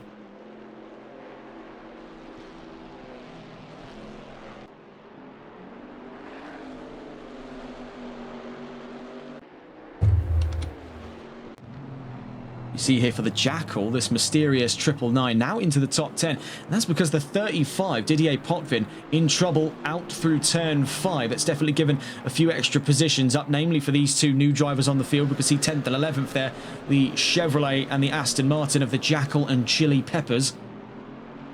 Those two could potentially get into a fight in the next 7.5 minutes here before the expected mass run into the pits at the dead-on halfway mark. See here for Dan Junior Poulin, who's into the pits rather early here, the 44, with damages beforehand. Now down to 18th, but he has a chance to fight with his fellow Mercedes, the 616 of Andrew Veldkamp up in front in 17th place. Looking further around the field to see where nearby fights could be coming from. One to consider is Ribeiro v Dupois v Mals v Potvin. So that's 4 cars in all there for 12th place. We're a little distant at this time. 2 Astons, 2 Mercedes cars. Alex Albert, 1.3 seconds clear of Clinton Bourne. You see here, Didier Potvin struggling a little bit for grip on the exit of turn 16. That 824, I think that's all too indicative of the signs. That could be an early retirement from this race for Byron Forrest. Definitely not the way to kick off the season. It was a real baptism by fire here in Oulton Park. Though we do sing its praises as being one of the more manageable circuits for MSV lineups, I'd still say the most manageable by and large is Donington Park. This is still a very challenging circuit indeed. One of its key characteristics is that lack of runoff. It's got maybe a hint slightly more verticality to it than that of Brands Hatch. Of course, very tough to compete with that opening sector. But you find it throughout the attitude of that circuit. I think you get majority of your verticality in Brands Hatch out through sectors 1 and 2. This, you'll find this undulating design. Of course, it is raised upon farmland. So it's not designed to be ergonomic for machines. They've not picked this spot out because it was ergonomic for machines. It was just area that was available in the 1950s, much as the story of many iconic British circuits. Most of them come from ex-military installations or just available farmland during the sort of rebuild of Europe.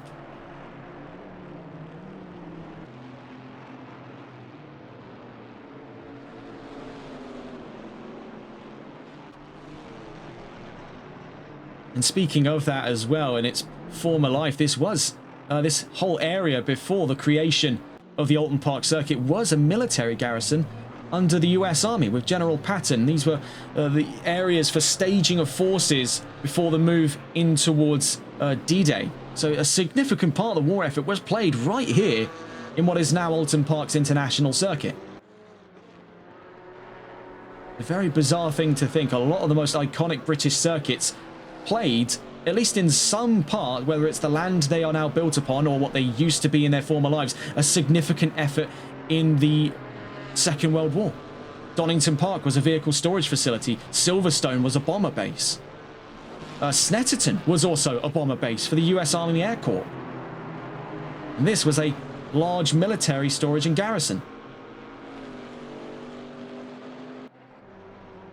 Still watching on then with Bourne v Albert after our brief history lesson in towards turn 12, and you can see much as we saw for the 111, much was noted of Battiali's sudden struggle for rear grip, the same too could be made the argument of for Alex Albert. Now it is quite a polarizing decision indeed to move away from Chevrolet, and it's really quite a poetic sight then to see the manufacturer he once raced for now go toe-to-toe. In the hands of a driver like Clinton Bourne, this is not easy to defend from. He has proven himself to be a little bit wirier than the rest of the Chevrolets. He is willing to make those risks. He is willing to make those jumps. He's hard but fair. That's really the best way to describe the number 6 in the way that he approaches these overtakes. For the lack of greater expression here, he has played a lot of this hard but fair, properly elbows out. In that last lap, 4/10 faster. You could definitely make the argument some of the issues, if not a decent chunk of the issues for Albert at the moment, is coming from that front aero damage. It's not going to be playing him many favours here. Less effective front aero, more effective rear aero. The car's going to be gripping up at the back. He's either going to have tremendous amounts of oversteer or tremendous amounts of understeer.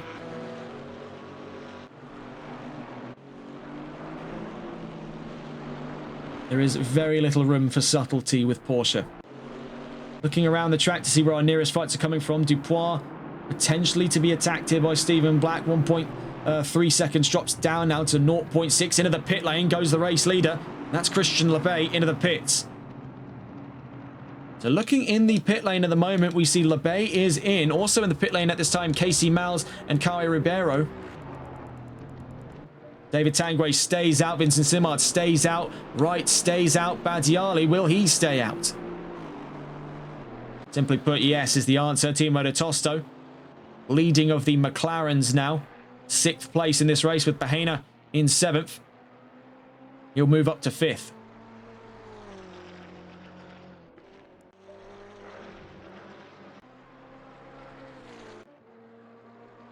We've got confirmation there. The 824 sadly is out of this race. A day to forget then for Byron Forrest on his baptism by fire with Aston Martin. Lebay cleared from the pit lane then, so he's on his way out. Now drops down to what looks to be here in the ballpark of potentially 6th place. As we see here, this is 7th place. Julio Bahena just out in front of him emerges the 119. So 6th place at the moment from Lebay. That really does go to emphasize just how quick the run through the pits is for Labey, who was leading this race to only drop 5 positions over 1 pit stop, where in which he's took on fuel and tyres, mind you, under the race regs. That is rather impressive indeed. Whether or not it speaks volumes to the gap that he's held over the rest of the grid, or just how short things are on the run through the pits, we see emerging from the pit lane, this is the Jackal. And after that last pit stop just done, he has not been cleared of release. So he's still got 1 pit lane run to do.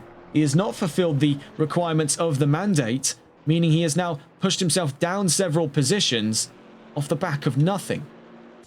And that's a reluctant thing that, or I suppose I should say a more frustrating thing that we've seen a lot of these drivers end up with time and time again, learning the rules of the circuit. We just see in the background there, was that a bit of a flash in and out for the 77? I think it was.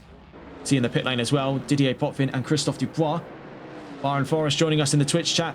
An unfortunate day then, I suppose, for you, Mr. Forrest.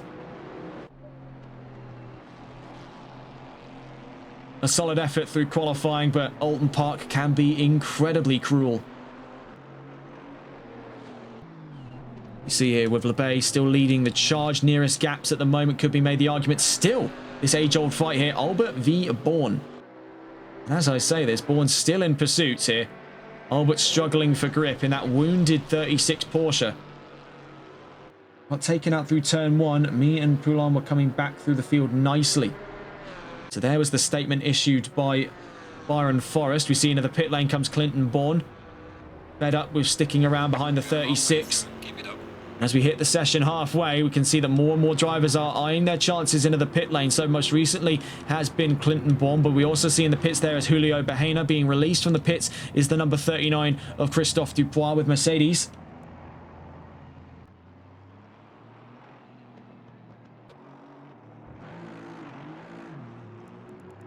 So another peculiar one is the game itself put Forrest down from 8th to 19th because it didn't count a lap. That is a very bizarre one. Now, I was curious as to why so many drivers suddenly shifted from being around that top 10 towards the back of the field. And it's because, for whatever reason, whether or not it's been that skirmish down through this area to the right-hand side, as we watch here with Christophe Dubois and Caio Ribeiro, whether or not it's been the case that that is somehow cutting away laps. Now, of course, we don't know all of the answers, so we'll refuse to comment as if we do. This is still all speculative. I think it is because when you look at that area, it is very, very close to the other side of the track, so it could be made the argument of you miss the... Yeah, so this is something that Forrest is saying in chat, you miss the sector line. So I think that is definitely where the game has been counting people out. You can see between turns 3 and 4, on that run to the right-hand side, you can see on the map there, very hard to see, but there's that little dash across the road. That is the sector lines from sector 1 into sector 2. So if that's where drivers are potentially missing it because they've been run off the track...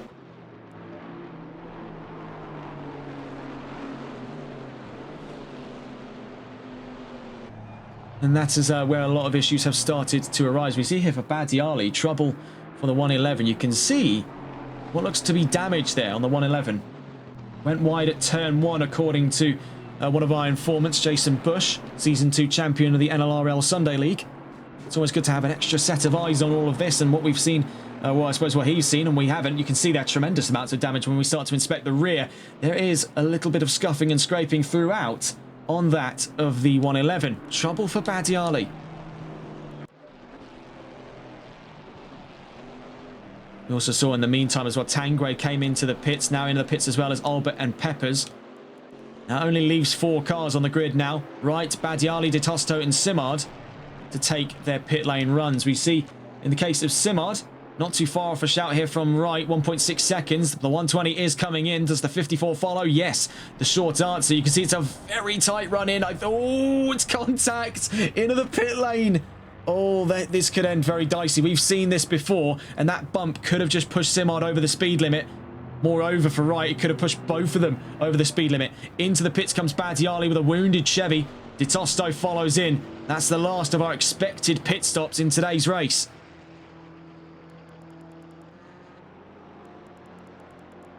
I am very curious now to see what has happened. So So in the case of the 120 and the 54, these two could very likely be within chances now based off what we just saw there. Because of its very unfortunate timing, there could be a speeding penalty. Now, we'll wait to see if that is the case. We'll know as they exit the pits. You see both of them drop off the jacks almost exactly at the same time. Here comes the verdict. The 120 across the line. And the 54 follows, so both of them dodge that by a hair's width. That is a real heart-in-the-throat moment for the 120 and the 54 of Simard and Wright. See, leaving the pit lane as well as Badiali and Titosto on his way out. Tanguay already up road here, up to second place. Simard third, Wright fourth, Badiali fifth.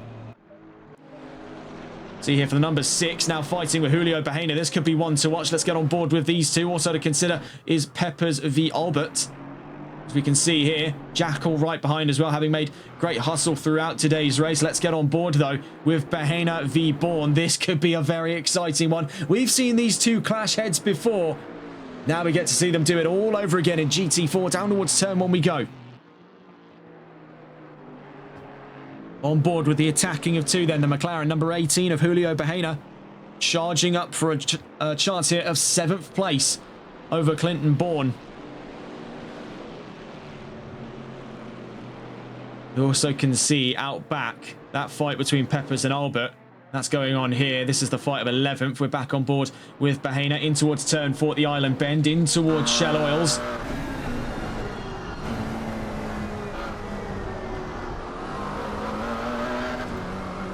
Hear the engine there on that McLaren juddering just a little bit. 4-litre twin turbo. In towards Britain's, a little bit wide on entry there, but both of them taking some trimmings of the track with them.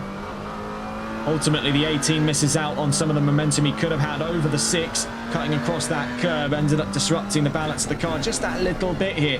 These are all the tiny things considered when these drivers go hell for leather into every corner of this magnificent circuit. In towards turn 12 we go. You can see that jump almost on the exit as his McLaren was properly kicked up the backside from the curbs there. Now, it's not as violent as we've seen it on some other tracks. I think one such example comes back from, if you were watching with us earlier on in the last week just gone, was the final round of the Triple Crown Enduro Series in Suzuka. There was one such curb that exists just on the exit of turn 11 in towards turn 12. It's part of the alternative layout, and if you go up over that, as we saw for Richard Cecil, it really does kick like an angry mule. Out through turn 17 we go. Bahena still in pursuit. Keeping an eye to the map as well. We can see the 30 getting very close to another driver, I believe, at this time. That might be for unlapping. That, I believe, is the 96 of Mouths. You see things got very, very close there for Bahena and Bourne. Nothing yet on the exit of turn 3 at Cascades. Down through Lakeside in towards turn 4. Just quickly chiming in on that fight as well earlier on for 11th, but back on board with Bahena and Bourne in towards Shell Oils at turn 5. You can see rotation on the side of the McLaren, but some of that efficiency being trimmed off by the dirty air of that Chevrolet. It's punching a tremendous hole in the air here. It's making it very hard for the McLaren. It relies on that front aero as well as its centered engine position there for its rotation. Adiali on 3 track cut warnings already. And another potentially on the way.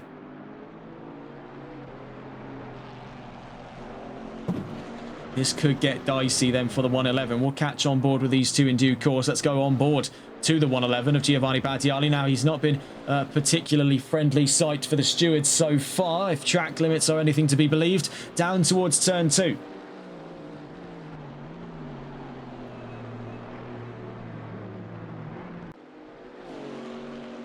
Turn 3, I should say. Now in towards turn 4. Rodriguez up in front there. He's set to lap past the 16th place, number 77 Camaro. The gap between himself and Ditosto currently 9.5 seconds. If he is to pick up that penalty, things are going to get worse. We do have yellow flags out. It's the number 13 car, Kari Ribeiro, with Aston Martin, if memory serves correct. Let's get on board with the Astons. There's the number 13 of Ribeiro, making his way back onto track, out through Denton's. Trouble for the 13. Catching back on board with another Aston Martin, Chili Peppers, in the fight of 11th place. We'll stay just briefly on board with Peppers. on their way in towards turn 1. This is all for 11th place between himself and Alex Albert. On the exit of turn 1 in towards turn 2 and 3, we can see that Porsche is not giving up, and the Aston getting its elbows out here, trying to force it back behind, muscling it back onto the racing line and not alongside him. But out through turn 3, Porsche still has the chance here. Watching over the rear view of Chili Peppers is Aston Martin, the number 24. He's got the run in the straightaways, but into the corners, that Porsche is still tucking in with him. He can't shake off the 36 for love nor money, so something's got to be done, and something's got to be done fast. White flags are out for Ribeiro. You can see just up in front in that wounded V8 Vantage, and approaching rather fast here is Peppers and Albert. This could prove to be a bit of trouble for them. They're going to run up into lapped traffic here. Lapped traffic, moreover, with damage.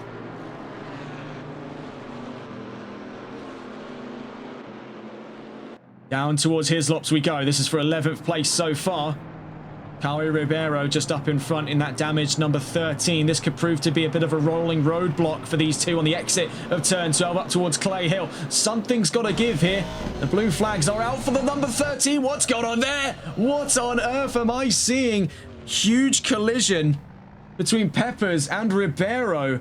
What on earth is this? Get a look on board with Peppers.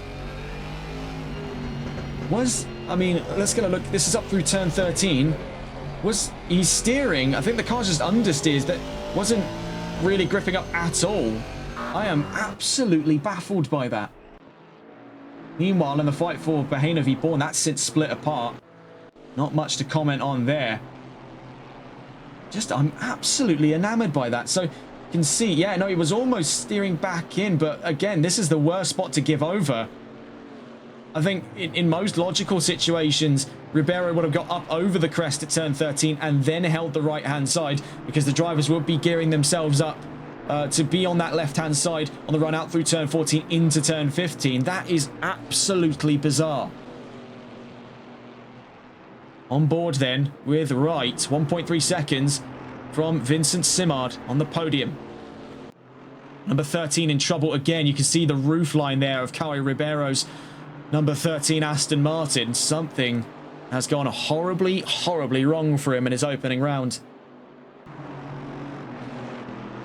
19 minutes left to go. How time flies here in Oulton Park.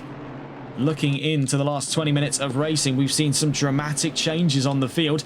In regards to nearby fights, according to the telemetry for track data at the moment, Albert v Jackal was one such consideration. We can see now, though, there is a bit of a buffer zone in the form of the lapping 119. That's Christian Lebay at the lead of this race here, leading by 15 seconds to David Tanguay in second. Now, this is fantastic for Tanguay. He's up to second place. He's on his joint best result that he had from last season. In fact, he's picking right back up where he left off. Of his two results in the double sprint in Oulton Park at round 2 of season 1, it was 2nd and 12th. So coming away with yet another podium to his name, he won't be arguing with.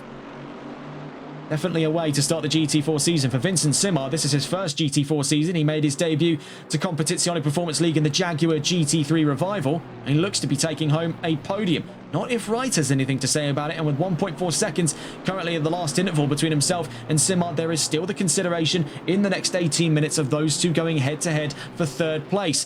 Behind them by some distance is Badiali, now having to play nice with the track limits, already on several warnings as indicated by some of our informants across the track, and things could be getting worse for the 111. Already had a drive-through penalty. Things are not looking much greater for him, and now, especially considering he went off at turn 1 earlier on in this race, damage for the 111 has further compounded issues to make his way to the podium. Di Tosto in 6th place with Bourne 7th, Bahena in 8th. Those two were briefly in the chances to fight for position, but now they have since split apart, and that opens the doors for Dan Junior Poulon at the last interval there was 2.9 seconds away. That gap, though, we can see is now open to 3.1, so make of that what you will. Andrew Veldkamp in 10th place with Alex Albert less than 2 seconds behind. Now that, from the look of things on track, is much, much closer than what the data alone would indicate. You can see right behind them there is the 119. Not a particularly pleasant sight for the 36. He's going to try and move over. You can see signalling to his left-hand side. That's the part. That's the side of the car you ought to pass on, suggests Albert. And so too does the 119. That's how you get it done through turn 13. I am still completely baffled as to what happened between those two Astons. absolutely gobsmacked. Jackal into 12th place, Peppers down to 13th, and you can see tremendous damage on the 24. Didier Potvin 14th with Casey Malles in pursuit. That could be an interesting fight. Right behind them, you can see though the 111 of Giovanni Badiali.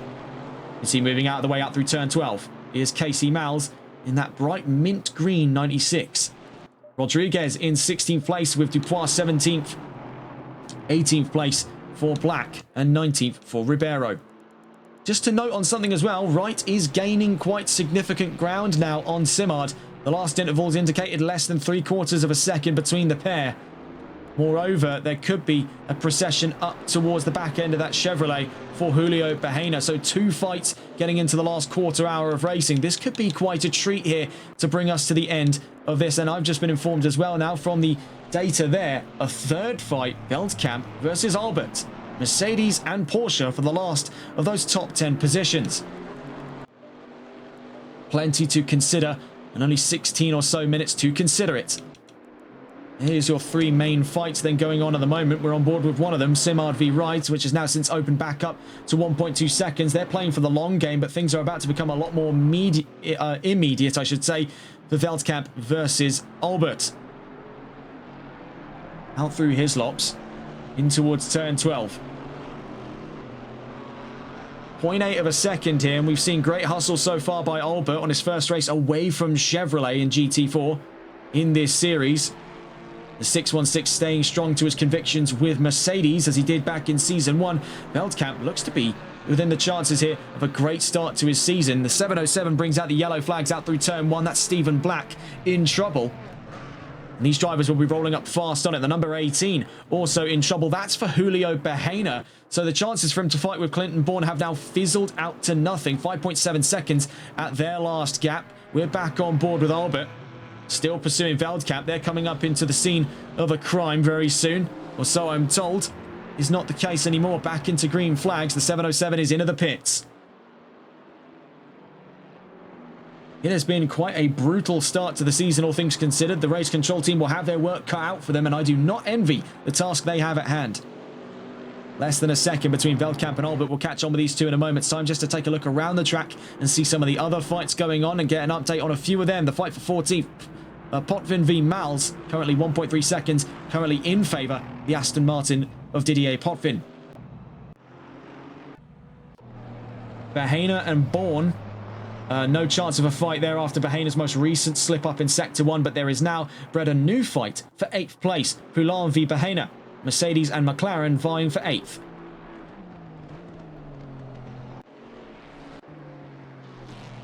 In terms of Bourne, he's now isolated in 7th place, off by his lonesome. No current threat of a fight anytime soon. In the case of Simard, he's starting to grow even more of a gap over Wright. Now 1.8 seconds in through Britons. As you can see there, right in the background, cutting quite a significant part of the turns 7, 8 and 9 complex. If he does that any more times, he could find himself facing much a similar fate as the 111 of Badiali did earlier on this race when he received a drive-through penalty. Let's get back on board with this fight to be for 8th place. Bahena, once again, as part of it, this time on the defending angle for the number 18. The exit of turn 3, he's got Dan Jr. Poulain, made quite a rambunctious start to the race, all things considered. Now vying for his position. 13 minutes left to go here in Oulton Park. Moreover, we do just have to briefly check in. We're just going to drop in on this fight here. The 36 and the 616 will bring up the main monitors to give us the data and intervals necessary. This is for the fight of 8th, and what we're watching on our screens at the moment is for the fight of 11th. Sorry, 10th place, I should say, from the perspective of the car in 11th. Mercedes and Porsche going head-to-head for the last of those top 10s. McLaren defending 8th away from Mercedes. Just to briefly update, in the intervals, we found amidst lap traffic there, that's Chili Peppers up in front in the wounded number 24 Aston Martin. Number 120, Vincent Simard trying to find ground around him on the lakeside. Up towards turn 4 we go. Right at the last interval was 1.1 seconds. So this is a compelling sign that there could still be the chances of a fight in the near future. But I think we're about to see it potentially come to a head in one such instance. This is for 8th place. We're back on board with Poulain v Bahena. It's been a bit of a hurried mess getting around the grid. So many things going on in such little time. Now we catch back on board for just a little slice here. The number 18 picks up his last of his track limits, and immediately into the pits goes Julio Bahena. Well, I suppose better there than anywhere else. He got right into the pits and in to serve his penalty. That's a free position up for Dan Junior Poulin. On to the next dose of fight here. Veldkamp v Albert still one in the considerations. Last interval gave us 3/4 of a second. As you can see, the number 18 already out of the pits. No threat to lose position to these two as he's on his way out. So that's really somewhat of a negligible penalty for most this length in the race. Only about a position to consider losing at the very, very most.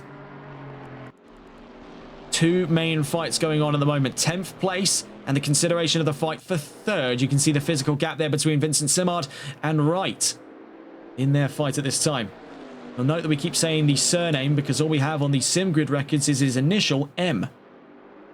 Which name that could be, we simply just do not know. We find ourselves much in the same situation as we did for the longest time with the Jackal. And that's what the T stands for, is the. The 999, that gold-clad Camaro, still one of the coolest sights on this grid, by and large. I mean, who doesn't like the idea of a big chrome-plated Camaro? That is quite a funny, funny sight indeed. Watching here, that fight for 10th place, Veldkamp v Albert, still thrashing each other in through Sector 1 into Sector 2. They've given us a very good show of things so far. Just quickly touching in with a fight now about to enter this second sector. Simard and Wright will be tabbing between these two as time goes on.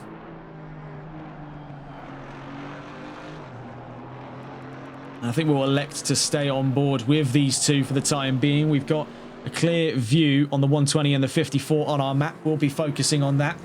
For those of you curious to look at the mini-map, as of right now, they're making their way in towards Hislop's and just up through turn 12. So for those of you curious to look, it's the 120 and the 54 as that fight on the podium. We're watching right now the last of the top 10 fights with Alex Albert chasing on board with the 36 as he pursues up in front of him the 616 Mercedes of Andrew Veldkamp.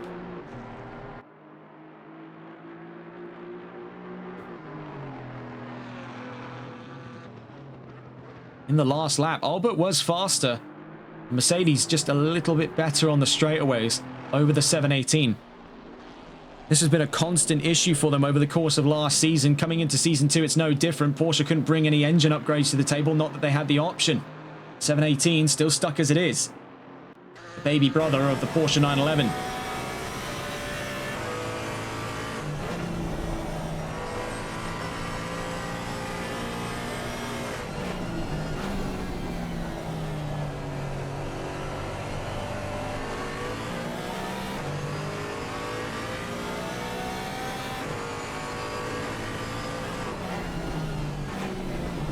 In through Britain's we go. And this has been an area of the track that's caught so many out so far.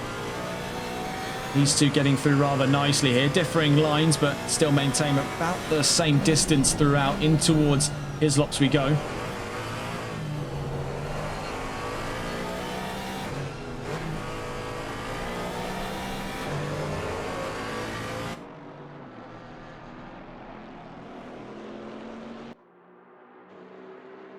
And the topic of the fight for the podium. Latest update is the 54 is losing ground rather significantly now over the 120. With 8 minutes left to go, could it be showing signs of fatigue on the tyres on the number 54 of Wright?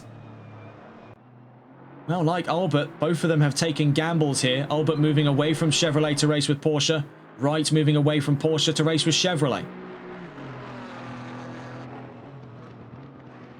In the case of Wright, it's definitely delivered on a solid result so far. In the case of Albert, you can see as we exit turn 1, he is struggling now with that Porsche.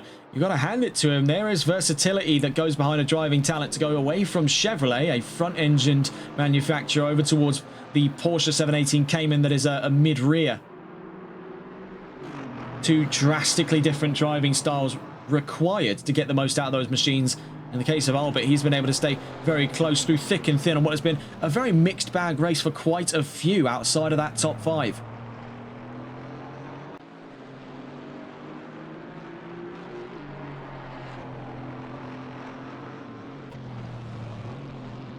In through Britain's.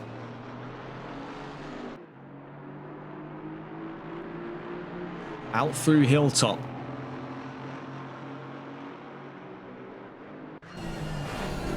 We watched with the attacking point of view, but let's see if we can go and catch on board with the defending angle of this, getting on board with the Mercedes of Andrew Veldkamp, defending from 10th place.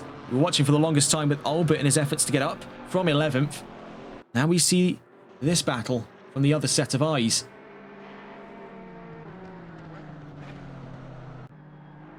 Out through Druids. A bizarre complex of corners there, almost a double apex. It's very, very strange indeed from the trackside view. Even more bizarre when we're on board with the drivers. First ever approaches to this track have proven to be rather polarizing for new drivers who have not often come to Oulton Park. It's a very bizarre section to tackle. In the last lap, again, Albert faster, but Veldkamp's got the more beneficial position of the track at the moment. He's holding all the cards and defense really up to him. Porsche's got the harder job here. The pressure is going to start to settle in the last 6 minutes here for Alex Albert. He knows he has the pace to get up at around the 616. What he lacks at the moment is the opportunities to do so.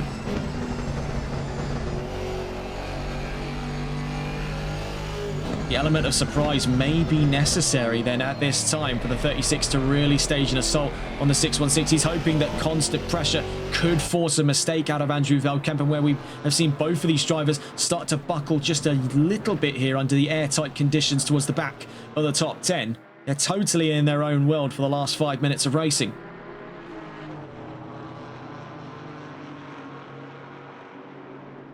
Meanwhile, just quickly looking around the field on the left-hand side, as we see things could get side by side here, but 616 just holds his nerve in through turn 12, though. You saw those little stives of oversteers. It now allows the number 36 side by side up through turn 13. This is going to be a dicey area of the road for Albert to run, but he's up and around the outside, and before we've hit Water Tower, he's up to the 10th position.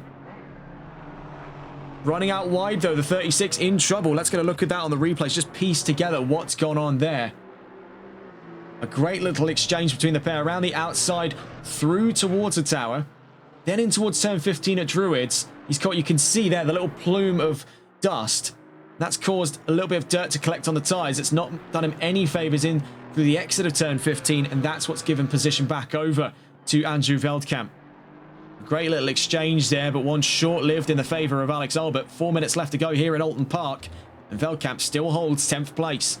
Looking at the wider grid at the moment, LeBay leads by a landslide. Fastest lap for the defending GT4 champion. Tanguay in second, Simard third. Great takeaway for today's podium for the pair of them. A great way to start the season, right in fourth place and dripping time away from the 120. At his closest, he was within a couple tenths of a second, almost pushing the 120 through corners. Now, at the last interval, recorded 2.7 seconds. We're about to see here, it's now to 2.9. Badiali in fifth, De Tosto in sixth. Bourne 7th, Poulan 8th, Bahena 9th, Veldkamp 10th, Albert in 11th, Jackal in 12th, Peppers 13th, Potvin 14th, Mals 15th, Rodriguez 16th, Dupois 17th, and Black in 18th. Ribeiro in the pits, and looks to be yet another DNF on this grid. What started as 21 cars now drops down to only 18. See here for Tanguay, catching up to the 36 of Albert. Bit of oversteer there. The exit of turn 12. Through turn 13, still the site of one of the most bizarre incidents we've seen in the GT4 Pro-Am Cup America series. That was the incident earlier on between Ribeiro and Peppers, the two Aston Martins colliding up through turn 13. I'm still absolutely flabbergasted as to precisely what was going on inside either of their heads at that time. Whether it was a case that the number 24, we did see the steering input. He was trying to turn the car to the left, but he wasn't doing either enough, or the car wasn't gripping enough in the dirty air generated by the 13. Again, it's such a bizarre incident. I am going to be watching very attentively to see how that gets prosecuted by race control, because I can't make head or tail of that. It's one of those very rare incidents you see in motor racing where there's just simply little to no explanation, one that immediately comes to one's mind. I'm sure more keen-eyed and observant viewers would be able to piece that one together right off the bat, but the simple synopsis is, we're not race control, so we just simply don't know how to piece these incidents together, and we're doing all of this on the fly. Casey Miles reporting in that he was 1.8 litres short of fuel. So in the last 2 minutes, we're about to see side by side here. Alex Albert being overtaken by one of the lapping Chevrolets, carving its way through. And that, I believe, at this time is a matter of fact. Yes, that's David Tanguay in the number 30 car on his way down towards Hislops. Carving his way through the field. Now, it's a great way to start the season for Tanguay. He's on his joint best result. He made second place in the first of 2 races here at Oulton Park with Aston Martin. And in the one race today we have in the opening round of the championship before we head on to the double sprint rounds in Kyalami next week. Certainly a major takeaway and a great starting point for the season for the 30. The 119 onto the final lap, so not far from now we'll be catching on board with Christian Lebay. But the most recent news comes from Clinton Bourne, a drive-through penalty, and the second one, I believe. That's no, sorry. The other one was for Bahena, who was fighting with Bourne. So Bourne now on the blunt end of it and could actually find himself inadvertently reunited with Julio Bahena. Regardless, it'll drop him potentially out of 7th place and give rise to a 7th place charge for Dan Junior Poulin, who himself will be the subject of scrutineering from race control after his incidents at the early portions of today's race. Veldkamp and Albert still clashing heads here. Last interval gave them 983 thousandths of a second in difference. You can see as they exit turn 3, these two are really not too far from one another at all. See, there's the Mercedes and there's the Porsche. We'll be going on board with the race leader in a moment's time here. Christian Lebay leading by 21.4 seconds. It is a remarkable way to start the season. Championship defence firmly on for the 119. We'll be catching on with him on his way in towards turn 15 and 16. We're still watching here down towards the line in that fight between Veldkamp and Albert. This has been a very exciting saga so far. Still up for grabs is 10th place. We're going to catch on, though, with the Chevrolet as he makes his way up towards Warwick Bridge in just a moment's time. We are curious, though, to see how does it unfold between these two. They've only got a handful of corners left to play for here with lap traffic out in front. We'll catch on board with Christian Lebay making his way down towards the line. What a way to start the season off then. Championship defence firmly on for the Season 1 champion. Down towards the line. Checkered flag flies here in Oulton Park. Lebay wins yet again here in Oulton, continuing that 100% win record in this series at Oulton Park, kicking off the season to a victory. David Tanguay looks to take home 2nd place. You can see just behind him is the maelstrom of fighting going on, and amongst that is the fight for 10th, and it's contact between Albert and Veldkamp. Albert holds short, tries to shove himself off the track just to get out of the way here of the cars approaching. Simard picks up a drive-through penalty in his efforts to avoid, and across the line it's 30 seconds of penalties. That pushes right up to 3rd place. Battiali could shift up to 4th, and by proxy, could it potentially be into the top 5 for Timo de Tosto? Has it upset Chevrolet's chances of an all-Chevy top 5 in the opening round of the championship? Meanwhile, Veldkamp is given position back over by Albert, who sadly lost position out to Jackal by just 1/10 of a second. The sign of good sportsmanship was there, owning up to his mistake, but Albert inevitably cost himself in the long run, losing out to Jackal, who takes 11th place on his first ever race here. Great hustle from the new signing. We'll get the full results out in due course here, but what a bizarre ending to that race. Vincent Simard, in his efforts to avoid what on earth was going on. Or actually, was it perhaps... No, he was out in front, so... No, actually, no, he wasn't. No, he wasn't. He was caught up towards that maelstrom of fighting there, was forced to try and dodge out of the way, and then picked up that 30-second penalty. We see down to the line here comes Dan Junior Poulin, who, because of the drive-through penalty given to Clinton Bourne, takes 7th place. Bourne looking at 8th. A very, very bizarre state of affairs indeed. Badiali, had he maybe a few more laps in him, could have tackled a fight for 4th place. He'll walk away with the top 5 here, part of a very, very bizarre scene, as for the first time ever in TRTN history, and I do say this with pretty solid conviction because I don't think we've ever seen anything like this before, but it's an all Chevrolet top 5. This might be the first ever manufacturer to take a 1, 2, 3, 4, 5 in any championship event, and it goes to Chevrolet. There's your full results. Lebay wins in Oulton Park. Tanguay 2nd, Wright 3rd, Badiali 4th, Simard drops to 5th, DeTosto 6th, Poulin 7th. Born 8th, Bahena 9th, Veldkamp 10th, Jacko 11th, Albert 12th, Peppers 13th, Potvin 14th, Rodriguez 15th, Mal 16th, Dupois 17th, and Black in 18th. Your DNFs in round 1 of Season 2 of the Competizione Performance League GT4 Pro-Am Cup America Series. Kari Ribeiro, Byron Forrest, and Ruben Gomez. What a bizarre ending to this race, and what a race it has been throughout. Great hustle from throughout the grid. Fantastic qualifying gave rise to a very exciting way to kick off the championship. Regarding where we'll be in the rest of the season to follow, our next round takes us to the first of the double sprints of the season in Kyalami on January 13th. And then we're back into 60 minutes of racing at round 3 with Valencia. Then it'll stagger all the way up to round 6 and 7, both of which will be double sprint rounds, and then back onto the 60-minute format for round 8 at the Indianapolis Motor Speedway, February 24th, set to be the date of the season finale in what has already been a great start to Season 2. That's all from us here on TRTN. If you're joining us later on in the broadcast week, we'll be live at 7:30. Actually, I think it might be 7 now instead of 7:30, but around that region, the evening time for Wednesday, the 7th of January. That'll be for the return of VSR Phoenix Season 10. Until then, that's all from us here on TRTN. Have a wonderful rest of your evening. Take care and good night.